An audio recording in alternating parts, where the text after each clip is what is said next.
Alors, nous travaillons actuellement sur la technologie tandem perovskite à base de silicium. Et dans notre cas, les tandems sont basés sur des cellules solaires dites à hétérojonction. C'est une technologie que Meyer Burger maîtrise actuellement et est en train d'amener sur le marché. Les perovskites, c'est une technologie très avancée et sur laquelle nous maîtrisons maintenant beaucoup de procédés de déposition. Les cellules tandem, c'est le seul moyen de dépasser les 30% d'efficacité pour une cellule solaire.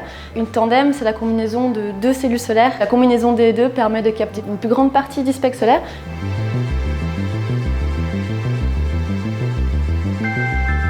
Meyer Burger produit déjà actuellement des cellules solaires à hétérojonction en Allemagne et à bas coût, avec une grande quantité de production. Pour la cellule perovskite, le CSM et Meyer Burger travaillent conjointement afin de développer et d'optimiser des méthodes de déposition à taille industrielle.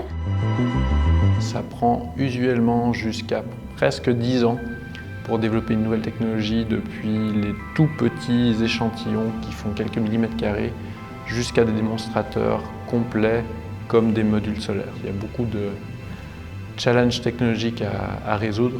Les problématiques de mise à l'échelle, c'est justement un peu le cœur de Meyer Burger Research. CSM travaille beaucoup sur des petits précurseurs jusqu'à une certaine taille de quelques centaines de centimètres carrés.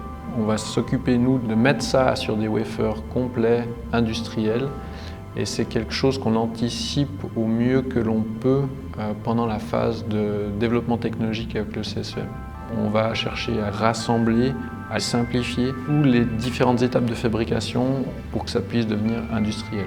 Il y a toujours plusieurs routes possibles, et c'est ce qui explique la longueur de développement. Plus on avançait, plus on arrivait à réduire le nombre d'étapes par justement de l'innovation technologique, une manière différente de penser la cellule solaire.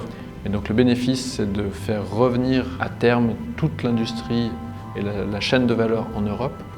Et c'est par le biais des collaborations qu'on a avec le CSEM pour innover de manière régulière sur des nouvelles manières de fabrication de cellules solaires, de modules solaires, les rendre plus fiables. Et le bénéfice à long terme se situe dans une augmentation du nombre de personnes travaillant dans le milieu. Le coût de l'énergie va rester le moteur principal des choix stratégiques. Comment faire une énergie peu chère? Et les énergies renouvelables sont déjà, par certains aspects, moins chères que les énergies conventionnelles.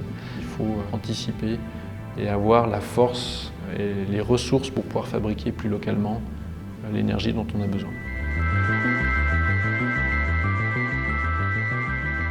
Au CSEM, nous travaillons actuellement sur des projets avec de l'analyse de cycle de vie pour en fait étudier l'impact environnemental de nos cellules solaires, mais aussi de notre produit PV final et de son installation. Avec l'analyse de cycle de vie, on peut regarder des catégories d'impact différentes.